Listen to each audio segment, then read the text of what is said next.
यहाँ पर उपस्थित हुए हैं। आप सब जानते हैं कि दादी ने अपने पूरे जीवन काल में सिर्फ देश ही नहीं विदेशों में भी सेवाओं का बहुत परचम लहराया है।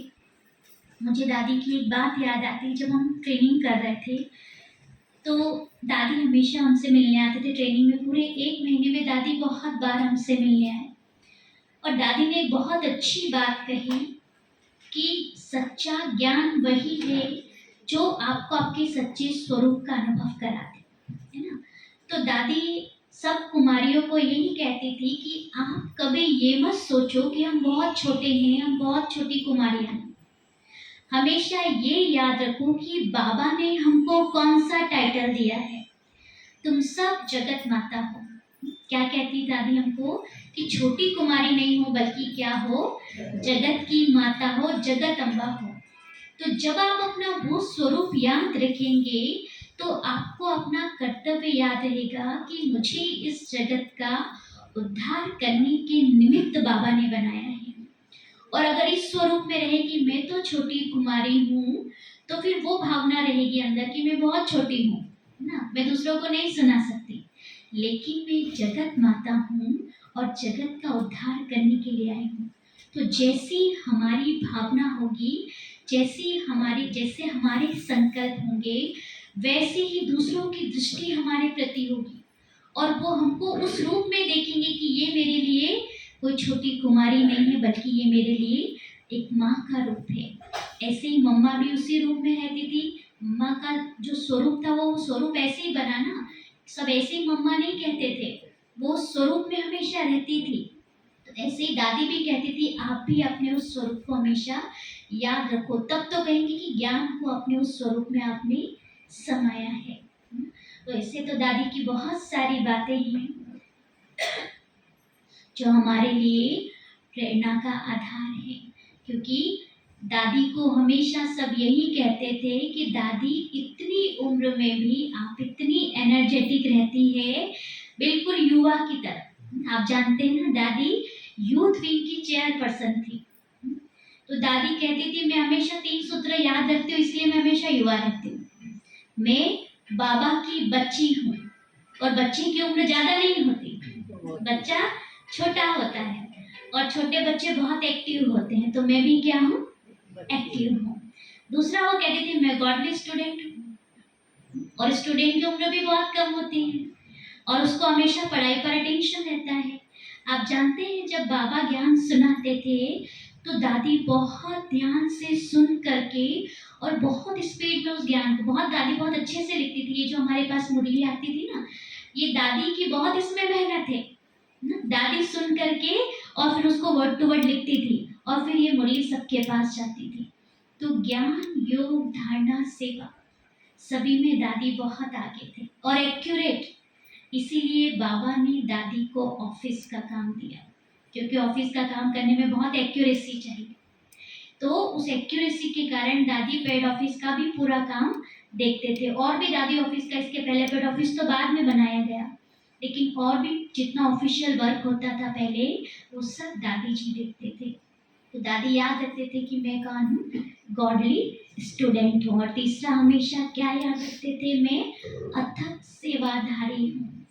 जब कह दिया कि अथक सेवाधारी हूँ तो थकान की तो कोई बात ही नहीं, मेरा काम ही है सेवा करना। तो ये 3 सूत्र हमको भी हमेशा याद रखना है। पहला, बाबा के छोटे बच्चे हैं, एक्टिव, अलर्ट, गॉडली स्टूडेंट हैं और अथक सेवाधारी हैं। ये 3 बातें दादी कहती, जिसने अपने जीवन में पक्की कर ली उसको कोई भी किसी भी कार्य में पीछे नहीं कर सकता, चाहे वो ज्ञान हो, योग हो, धारणा हो या सेवा हो। तो हम भी आज अपनी तरफ से दादी को अपनी प्रेम वाली, अपनी स्नेह भरी श्रद्धा सुमन दादी को समर्पित करते हैं। और हमारे बीच में आदरणीय विनोद शर्मा जी भी उपस्थित है, क्योंकि आज दादी को श्रद्धांजलि देने का समय है। तो आप भी अपने उन मधुर वचनों से दादी को श्रद्धांजलि देने के लिए स्टेज पर आएंगे और साथ में हमारे आदरणीय भ्राता सुरेश गुप्ता जी भी हमारे बीच में उपस्थित है। आपसे भी मैं निवेदन करती हूँ कि आप भी दादी के साथ के, क्योंकि आपके बहुत अच्छे अच्छे अनुभव रहे हैं, तो आप भी दादी के संस्मरण हम सभी के बीच में रखेंगे। आदरणीय भ्राता सुरेश गुप्ता जी, आदरणीय भ्राता विनोद शर्मा जी, आपसे निवेदन है आप मंच पर आए। और हमारे बीच में आदरणीय विका बहन जी भी उपस्थित हैं। आप भी हम सभी के बीच में उपस्थित हो। स्टेज पर आपका भी विशेष निमंत्रण है। आदरणीय विका दीदी जी, आप बहुत समय के बाद हमसे मिल रहे हैं। अभी स्वास्थ्य लाभ ले रहे थे, आज आप भी हमारे बीच में इस अवसर पर हैं। आपने भी दादी के साथ के बहुत अच्छे अच्छे अनुभव किए हैं, तो आप हम सबके बीच में वो साझा करेंगे और अपने स्नेह सुमन दादी को अर्पित करेंगे। आज प्यारी दादी रतन मोहिनी जी का पहला पुण्य स्मृति दिवस हम मनाने के लिए एकत्रित हैं। दादी जी 100 वर्ष की आयु पूर्ण करके अव्यक्त हुई। दादी जी का इतिहास तो भाई जी हैं तो काफी अच्छे से सुनाएंगे, पर कुछ छोटे से अनुभव मेरे इस छोटे से ब्राह्मण जीवन के जो रहे वो मैं साझा करना चाहूँगा। कि एक दादी जी का बड़ा निश्चय था कि जो बाबा चाहता है कि अनुभव स्वरूप बनो, तो दादी जी जो भी उनका ज्ञान था उसको उन्होंने अपने आप में समाया और वैसा करके ही दिखाया। एकदम धारणा मूर्ति। दादी जी का एक नियम था कि उतना ही बोला जाए जितना आवश्यक हो, बहुत अधिक नहीं बोलती थी। अंत समय में जब मुझे अवसर मिला तो 2 या 3 वर्ष लगातार जब भी मधुबन जाना होता था तो दादी से पर्सनली मुलाकात मैंने की। वो दादी जी की जो मुरली जो होती थी, तो उनका अपना जो ओम शांति 3 बार का जो उच्चारण होता था वो अपने आप में अद्भुत है। अभी भी हम यदि YouTube पे भी उनके किसी क्लास की शुरुआत देखेंगे तो वो कानों में गूंजता है दादी जी का। तो जब उनसे मुलाकात दादी से रही जो अंतिम समय की, तो 18 जनवरी 2025 को ही मैं दादी से मिला था। तो नैनों में ऐसे बाबा समाया हुआ, और दादी को शायद उस समय नहीं कह सकते कि याद रहा होगा कि कौन आया है, लेकिन दादी को याद दिलाया जाता था कि फलाने आए हैं। तो दादी बड़ी मीठी दृष्टि से, जो कि भूलता नहीं है, आंखों में दादी किस तरह से दृष्टि देती थी वो अविस्मरणीय है मेरे लिए। और एक चीज और मुझे बड़ी अच्छी लगी दादी जी की, जो लास्ट लास्ट में मंच पर आती थी, तो जो साथ में दादी के ब्राह्मणी थी वो बना के कागज लेके आती थी और कुछ हमको पढ़ने के लिए कहती थी। तो दादी एकदम इनोसेंट और मुस्कुराती रहती थी, और पेज लेके शायद वो भूल जाती थी।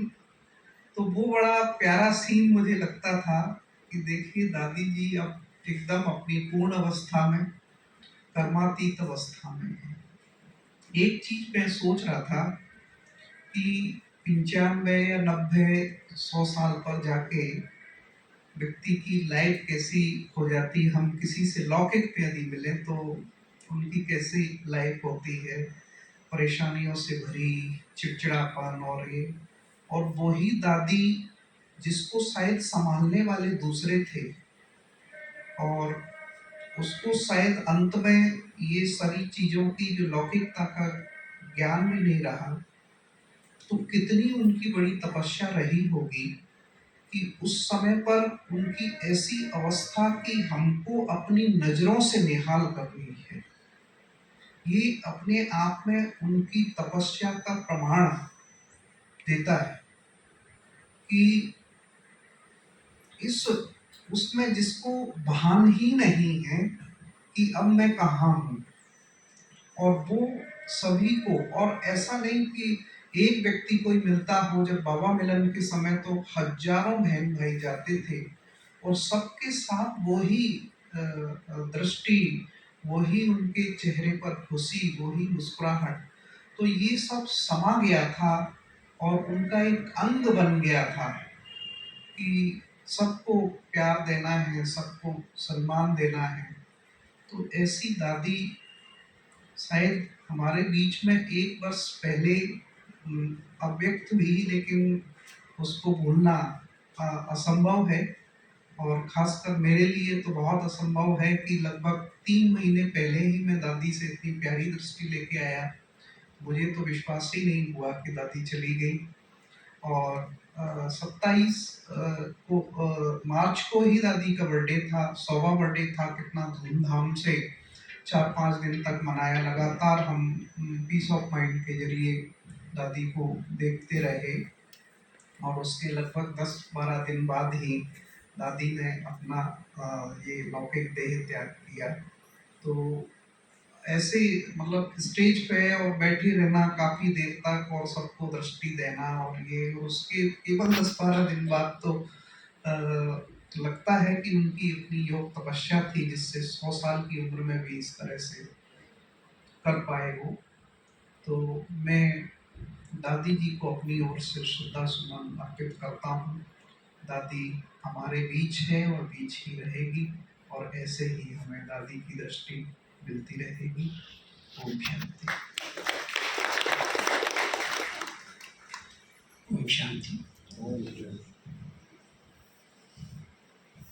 ये आपने हमारी जस्टिस विनोद शर्मा जी से दादी के अनुभव सुने। हमारी मीठी प्यारी दादी, जो 300 दादियाँ सिंध से भारत आई थी, उसकी अंतिम कड़ी थी हमारी। और दादी का जाना एक इतिहास का समाप्त हो जाना था, क्योंकि दादी जी के साथ अनेक बार मिलना हुआ। उनकी स्नेहीमयी दृष्टि, और यह कहेंगे कि सबसे जो सरल दादी थी कि जब जिसे भी चाहो मिलना हमेशा तैयार। और जैसा कि अभी हमारी दुर्गा बहन ने बताया कि वो यूथ विंग की चेयरपर्सन थी, तो वो हर उम्र में यूथ ही रही आखिरी तक।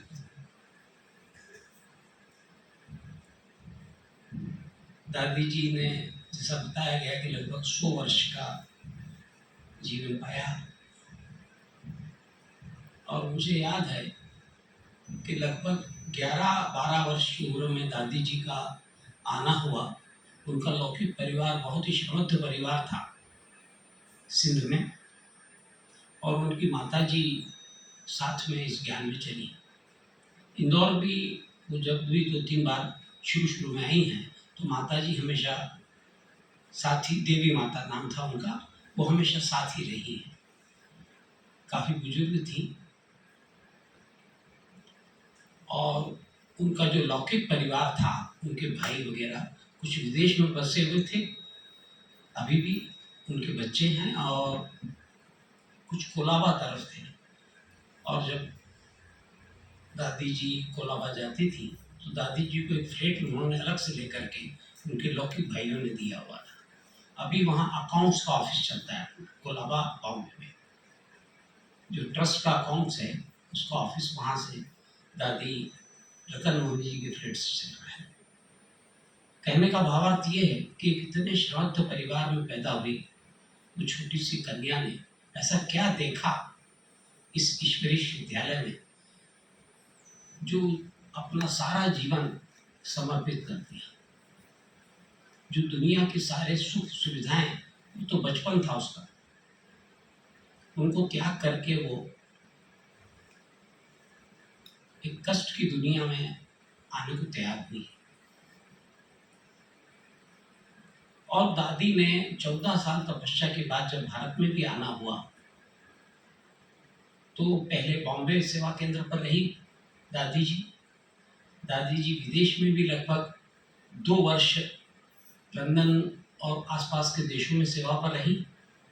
और मुझे एक बात याद हमेशा आती है कि बाबा ने हर व्यक्ति से अपनी सेवा ली है और कोई न कोई कारण रहा है। आप देखेंगे 1952-54 में जब पहली बार सिंध से भारत में आने के बाद में इन लोगों को जापान का निमंत्रण मिला धर्म सम्मेलन का, तो बाबा ने 2 दादियों को चुना वहां जाने के लिए, दादी प्रकाश मणि और दादी रतन मोहन जी। माने उस समय से दादी जी की निगाह थी इन दोनों दादियों पर और उनका भविष्य बाबा ने देख लिया था जैसे। और ये दोनों दादियां हमारी संस्था की अपने अपने समय पर हेड बनी। मुझे व्यक्तिगत रूप से दादी रतन मोहन जी की इसलिए हमेशा याद रहती हैं कि वो एक तो 2 दादियां थी हमारे लिए कि जो मेरा नाम कभी भूली नहीं, दादी प्रकाश मणि और दादी रतन मोहन जी। और ये जो 8-10 दादियां थी अष्टरतन, हमने देखा कि इतनी जिम्मेवारी वो राजस्थान जोन की भी इंचार्ज रही हैं आखिरी तक। और जैसा कि बहन जी ने बताया कि ये जो बहनों की ट्रेनिंग होती थी, जितनी आज 50,000 ब्रह्मा कुमारी हमको दिख रही हैं, ये इनको सबको ट्रेनिंग देने का काम हमारी दादी जी का था। पहले तो वो स्वयं ही देती थी, फिर जब एज हुई तो उनके साथ पूरा एक ग्रुप जुड़ा। पर दादी जी जैसा कि आपने बताया हमेशा ही जब बहनों की ट्रेनिंग होती थी वो हाजिर होती थी। और मुरली के प्रति प्यार उनका, जो भाई लोग उस समय प्रति समय मधुबन गए हैं वो देखेंगे कितनी भी बीमार हो, कितनी भी कुछ हो, उनकी ब्राह्मणियां मना भी करती थी पर दादी चलती मुरली के बीच में भी आकर के बैठती थी और मुरली जितनी भी पढ़ सकती थी वो पढ़ती थी। ये है इन दादियों का प्यार, बाबा के साथ साथ उस बाबा की मुरली से भी। और जब भी दादी से मिलने उनके मकान उनके उस पर जाएंगे कॉटेज पर, तो हमेशा देखते थे दादी कोई न कोई मुरली के पहले पैड सुनाएंगी, सबसे पूछेंगी और सारा समाचार जो उनका लेंगी। इससे इतना अपनापन लगता है कि जैसे वो हमारी अपनी दादी है। मुझे याद है इंदौर में दिगंबर स्कूल में जब दादी जी का आना हुआ तो कितना प्रेम से दादी सारे स्कूल का निरीक्षण करती रही और लगभग 1-1.5 घंटे तक दादी जी का लगा हुआ लहलहा रहा है पेड़ एक उनकी यादगार है, हमारे स्कूल की एक धरोहर है वो। हमारी जितनी भी बड़ी दादियां हैं सबके हाथों के लगे हुए पेड़ उनकी याद समय प्रति समय दिलाते ही हैं। साथ ही साथ जैसा कि दुर्गा बहन ने बताया कि पेड ऑफिस, एक समय ऐसा आया कि ईश्वरीय विद्यालय में पहले जगह से सेवा केंद्र थे, फिर जितनी तेजी से ये सेवा केंद्र बढ़े और सरकार के कई कानून आए तो प्यारे बाबा ने, दादी प्रकाश मणि ने दादी रतन मोहन जी को नियुक्त किया कि ये नए सेवा केंद्र एक नियम के अनुसार ही खुलेंगे, क्योंकि हर व्यक्ति सेवा केंद्र खोलने के लिए चारों तरफ धूम मची हुई थी। गली गली में सेवा केंद्र जो बाबा ने मुरली में कहा ना खोले जा रहे थे, पर उनको एक प्रति देकर के, एक रूप देकर के, क्योंकि बिना दादी रतन मोहन जी की परमिशन के कोई भी सेवा केंद्र सारे विश्व में खुलता नहीं था।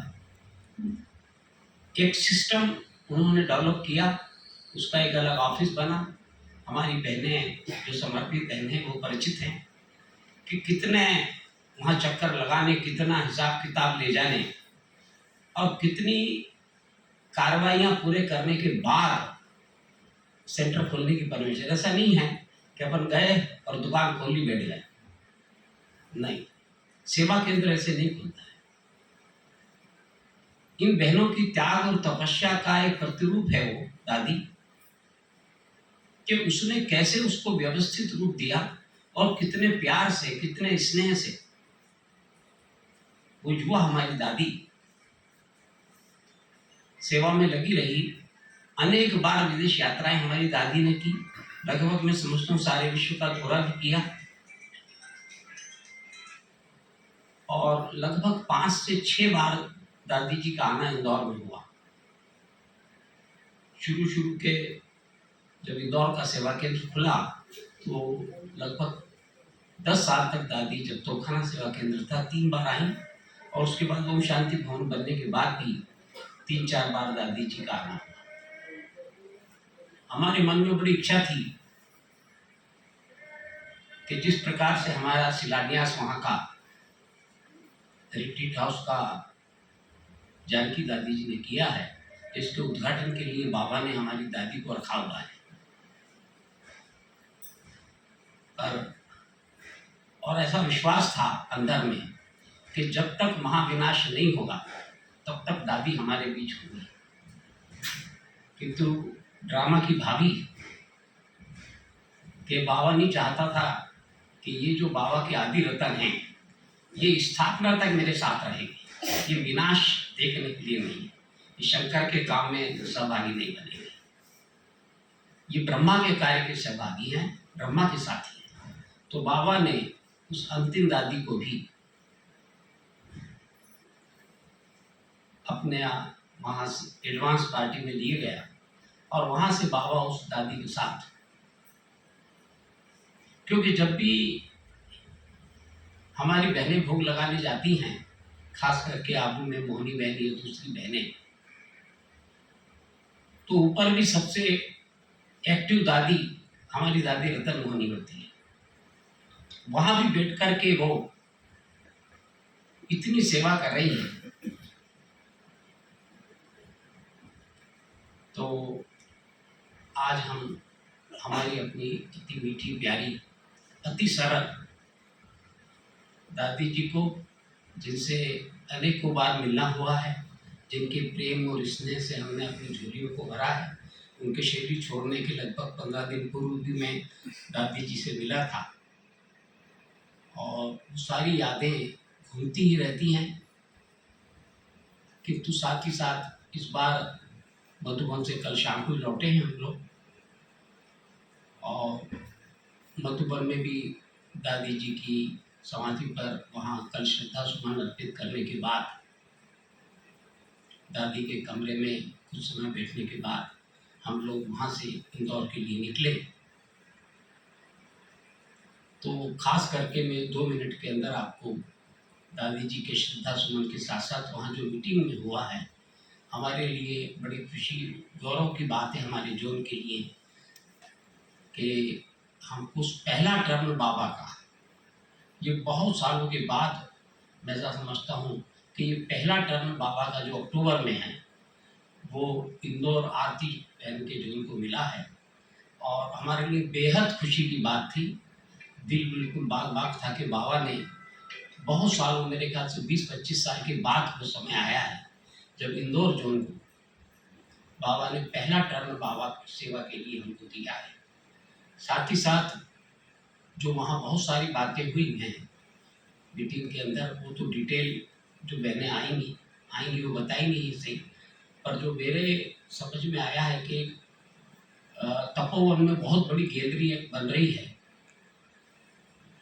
जिसमें कुछ मुख्य दादियों की तो यह समाधियाँ बनी हैं, किंतु इन सारी दादियों का सारा जीवन परिचय, इनके चित्र, इनकी सेवाएं, इनका इतिहास, यज्ञ का इतिहास, बाबा मम्मा के साथ साथ इन दादियाँ के सारे इतिहास उस गैलरी के अंदर होंगे। वो एक विशाल गैलरी, क्योंकि वहाँ 75 एकड़ जमीन है तपोवन में, खूब जगह है, तो वहाँ ये बनाने का इस वर्ष प्लान पास हुआ है और बड़ी खुशी की बात है। खास करके हमारे जो पुराने 4 भाई हैं और जो यज्ञ में सिंध से आए थे 4 भाई, इसे 8 भाइयों की लाइफ हिस्ट्री का भी उसमें सारा एक एक गैलरी के अंदर एक एक इलाका एक एक भाई बहनों के लिए होगा और घंटों हम जाकर के उनके बारे में, उनके विचारों को, उनकी शिक्षाओं को, उनकी सावधानियों को, उन्होंने क्या क्या सेवाएं की, हमारे एक छोटे से छोटे भाई बहनों ने जो सेवाएं की वो बेमिसाल है। वो आपको, हमको, हम भले उनसे अनेकों बार मिलते पर हमको नहीं मालूम कि इन्होंने क्या क्या किया है अपने जीवन में, अपनी जवानी के समय में, अपने, हम उस एज ग्रुप में उनसे मिलते हैं।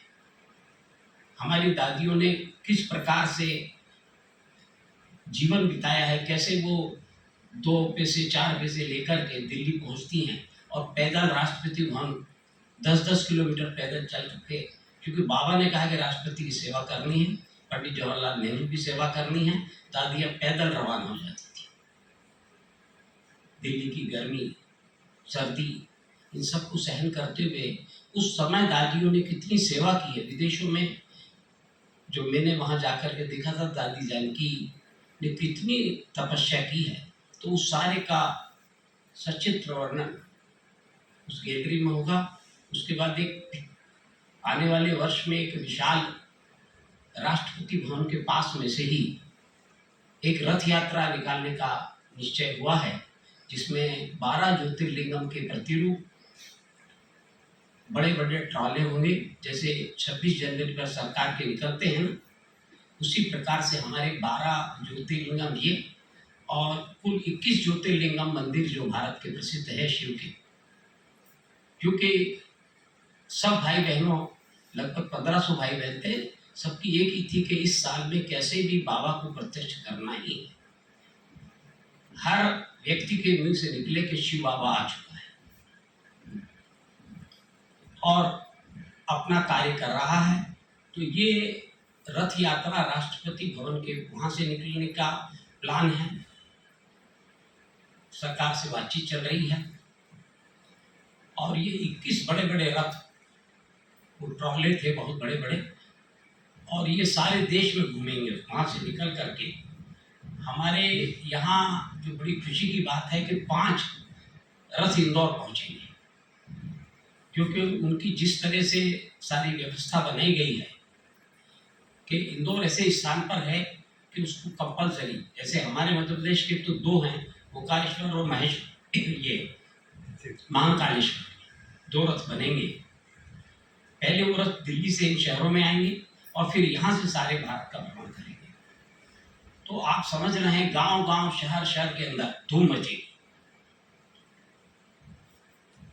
तो हमारे लिए, हमारे जोन के लिए बड़े गौरव की बात है कि लगभग 5 रथ, ऐसे तो लक्ष्य ये था कि एक एक रथ सब जगह पहुंचे कम से कम, पर इंदौर ऐसे स्थान पर है कि 5 रथों का आना हमारे यहाँ होगा। तो आप लोगों को अभी से ही बिल्कुल तैयारी करना है कि कैसे हम बाबा की सेवा उस समय करें ज़्यादा से ज़्यादा। अक्टूबर नवंबर, इसके अलावा भी बहुत सारे सेवाओं की बातचीत, योग शिविर किस प्रकार से आए रतन मामी जी की पुण्यतिथि पर, तो मैं अपनी तरफ से उनको विशेष श्रद्धा सुमन अर्पित करता हूँ कि हमारी दादी, ऐसा लगता है कि सदा हमारे बीच है, सदा एक्टिव है और वो हमारे बीच से गई नहीं है। ऐसी हमारी प्यारी मीठी दादी को हम बार बार शत शत नमन करते हैं। ओम शांति।